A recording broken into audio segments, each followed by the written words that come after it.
मैं एक बार मैं जरा बड़ी खबर बता देती हूं। महाराष्ट्र में मिली जीत पर गृह मंत्री अमित शाह का भी पोस्ट आया। गृह मंत्री ने महाराष्ट्र की जनता का आभार जताया। ऐतिहासिक जनादेश के लिए उन्होंने कहा कोटि कोटि वंदन। ये गृह मंत्री ने पोस्ट किया है। और अब लगातार फोन कॉल्स भी हो रही हैं। फोन पर भी बात की गई देवेंद्र फडणवीस से। मैं एक बार प्रगति के पास जा रही हूं क्योंकि वहां पर भी हलचल है और ये अब लगभग कहा जा रहा है। शहजाद जी, इस पर एक जल्दी से एक लाइन का जवाब दीजिए, फिर मैं प्रगति के पास जाऊं। Devendra Fadnavis is going to be the chief minister again, ये मैं कह सकती हूं अब? देखिए, ऐसा है कि अभी तो पहले तीनों पार्टी अपने नेताओं को चुनेंगे। हमारे चुने हुए विधायक अपने अपने नेताओं को चुनेंगे, फिर हमारे विधायक मिलेंगे और तीनों पार्टी के जो नेता है, हमारे यहाँ पार्लियामेंट्री बोर्ड है, यहाँ पे इनके एकनाथ जी है, अजीत पवार दादा है, वो तीनों मिलकर, ये तीन एंटिटीज मिलकर तय करेंगे जो भी होगा महाराष्ट्र के भविष्य के लिए और देश के भविष्य के लिए सबसे बेहतरीन विकल्प हम देने का काम करेंगे। हम एक है। पर हाँ, कांग्रेस से पूछो एलओपी किसको बनाएंगे, इनके पास अकेले ये नहीं माना जाएगा आज के दिन। No diplomatic answer. देखिए, अब जिस तरह का जश्न मना, वो जलेबी भी बना रहे थे। देवेंद्र फडणवीस जलेबी भी बना रहे हैं और वो गदा भी उठा चुके हैं। अब ये देखिए, ये सब जो साइंस है वो क्लियर है। महाराष्ट्र में मुख्यमंत्री फेस देवेंद्र फडणवीस होंगे। एक बार प्रगति के पास जा रही हूं जरा बाहर। और दिल्ली के बीजेपी मुख्यालय में प्रधानमंत्री पहुंचने वाले हैं, वो भी आपको दिखाऊंगी। लेकिन प्रगति, जरा बताइए आप कहां पर हैं? आपके पीछे भी जश्न की तस्वीरें दिख रही मुझे। बिल्कुल बिल्कुल, मैं आपको जानकारी दे दूं। अभी हमारी मौजूदगी वर्षा में है, जो कि सीएम एकनाथ शिंदे का निवास है। थोड़ी देर बाद बताया जा रहा है गाड़ी वहां पर लग गई है, ठाणे के लिए वो रवाना हो जाएंगे। लेकिन अंदर अपडेट आपको बता दूं, प्रवक्ताओं की मीटिंग चल रही है, जिसके बाद एक रैली भी होगी। फिलहाल क्योंकि जश्न का माहौल देखने को मिल रहा था और जो कार्यकर्ता जश्न मनाते नजर आ रहे थे, आप देख सकते हैं रंग लगा हुआ यहाँ पर दिखाई दे रहा है। कितना उत्साह है। और सबसे पहले बताइए, ये जो प्रचंड जनादेश मिला है, उम्मीद थी? बिल्कुल उम्मीद थी। शिंदे साहब के नेतृत्व में जो काम हुआ है, जो लाड़की बहन योजना, सिर्फ लाड़की बहन योजना नहीं, बहुत सारे योजनाएं जो शिंदे साहब ने लगाई थी, वो सब योजना का सक्सेस हुआ है। और ये लोग जो बोल रहे थे ये योजना चलेंगी नहीं, उनका टाइटाई फिस हो गया है।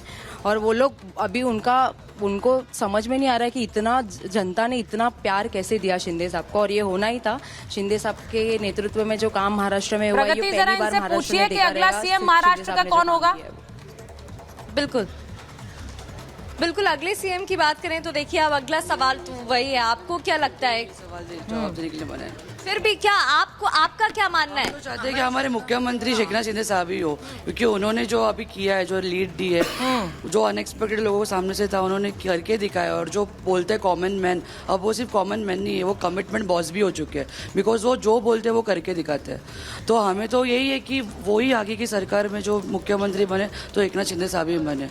हमें उनके नेतृत्व के नीचे ही काम करना है। बिल्कुल। और मैं देख रही थी जश्न यहाँ पर मनाया जा रहा था, आप सब नाचते झूमते नजर आ रहे थे। आप क्या कहना चाहेंगे?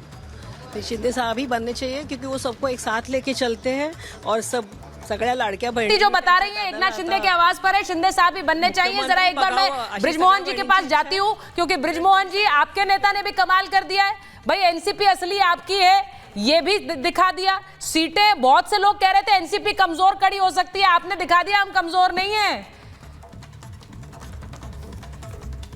ये सुचरिता जी, हम लोगों ने नहीं दिखाया, ये प्रदेश की जनता ने साबित किया है कि असली राष्ट्रवादी कांग्रेस पार्टी आदरणीय अजीत दादा पवार के नेतृत्व में है और उसी को उन्होंने अपना आशीर्वाद दिया है।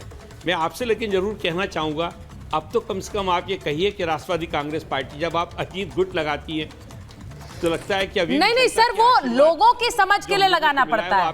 क्योंकि देखिए, हालांकि मुझे अब आप शायद सही कह रहे हैं, क्योंकि लोगों को भी समझ आ गया, शायद इसीलिए वोटिंग इस तरह की हुई है। आप शायद सही कह रहे हैं। हम तो लोगों की समझ के लिए और सहूलियत के लिए लगाते हैं, जिससे लोग समझ पाए हम किसकी बात कर रहे हैं। जी, तो मैं ये कहना चाह रहा था कि ये जो उपलब्धि हासिल हुई है महायुति की सरकार को, उसके पीछे एक बहुत बड़ा कारण ये है कि हमारे महायुति के तीनों जो नेता हैं, इन लोगों ने एकजुट होकर एक ऐसी रणनीति बनाई जिसमें नीचे के कार्यकर्ता तक ये संदेश गया कि उन सब लोगों को एकजुट होकर इस चुनाव। संजय राउत तो कह रहे हैं ऐसा हो ही नहीं सकता, ये फर्जी है। 200 के पार कैसे? और उन्होंने स्पेशली अजीत पवार का नाम लेकर कहा अजीत पवार इतनी सीटें निकाल लेंगे, हो सकता है? आप भरोसा कर सकते हैं? देखिए कि आदरणीय संजय राउत साहब हैं तो उस तरफ, लेकिन वो सबसे ज्यादा मदद महायुति की करते हैं, एनडीए की करते हैं, वो प्रतिदिन कोई ना कोई ऐसा एक बयान देते हैं जिस पे विवाद होता है और उस पर उनको मुंह की खानी पड़ती है, उनकी पार्टी को खामखा विवादित हो जाती है। तो उनके बयान पे मैं क्या बोलूं, लेकिन ये बात बिल्कुल सच है कि अजीत दादा पवार, देवेंद्र फडणवीस साहब, एकनाथ शिंदे साहब, ये महाराष्ट्र के बहुत ही लोकप्रिय नेता हैं और जनता की नब्ज को समझने वाले नेता हैं। इसको लगातार हम लोग कह रहे थे, हम लोगों को पूरा विश्वास था कि महायुति की सरकार को महाराष्ट्र की जनता का। अब मैं एक बार एक बड़ी खबर भी बता देती हूँ। ब्रिजमोहन जी बता रहे हैं कि कैसे ये तीन नेता बड़े जननायक बनकर उभरे हैं इस चुनाव के बाद। लेकिन बड़ी खबर बता दूं कि प्रधानमंत्री नरेंद्र मोदी ने सीएम एकनाथ शिंदे से फोन पर बात की है और उन्होंने महाराष्ट्र में जीत के लिए सीएम शिंदे को बधाई दी है। प्रधानमंत्री जिन्होंने एकनाथ शिंदे को फोन किया है, क्योंकि एकनाथ शिंदे इस वक्त भी महाराष्ट्र के मुख्यमंत्री हैं और इसीलिए उन्होंने एकनाथ शिंदे को फोन करके फोन पर उन्हें जीत के लिए बधाई दी है। और एकनाथ शिंदे मीडिया के सामने आकर कह रहे हैं कि हम तय करेंगे मिलकर के नया सीएम कौन होगा। तो वो भी समझ रहे हैं कि वो अपनी दावेदारी मीडिया के सामने नहीं रख रहे। तो यहां तो देखिए एक जुटता नजर आ रही संजय गुप्ता जी, लेकिन आपके खेमे में अभी भी ऐसा लग रहा है कि विलाप चल रहा है, वहां एक दूसरे को ब्लेम करना चल रहा है। देखिए, ये ब्लेम गेम तो चलती रहेगी, बातें कुछ ना कुछ करने के लिए तो चाहिए ही। कुछ ना कुछ तो चाहिए ही। मेन बात किसी भी पॉलिटिकल पार्टी की, मेन बात हर पॉलिटिकल पार्टी की उसकी विचारधारा होती है। हमारी पार्टी के 80% लोग शिंदे जी के साथ चले गए, 56 में से 40 विधायक चले गए। तो वो जो जिस बात को लेकर के गए वो यही बात थी कि विचारधारा बीजेपी के साथ। आप सही बात बोल दी आपने, विचारधारा बीजेपी के साथ थी, लेकिन वो समझ नहीं पाए। देखिए सच निकल ही आता है। आप कह रहे विचारधारा बीजेपी के साथ थी। देखिए, मनोज जोशी जी ने कहा, हमारी पार्टी के सबसे वयोवृद्ध नेता मनोज जोशी जी ने कहा कि हमारा नेचुरल लाइंस बीजेपी है, 2019 में कहा। प्रताप सरनायक जी ने कहा।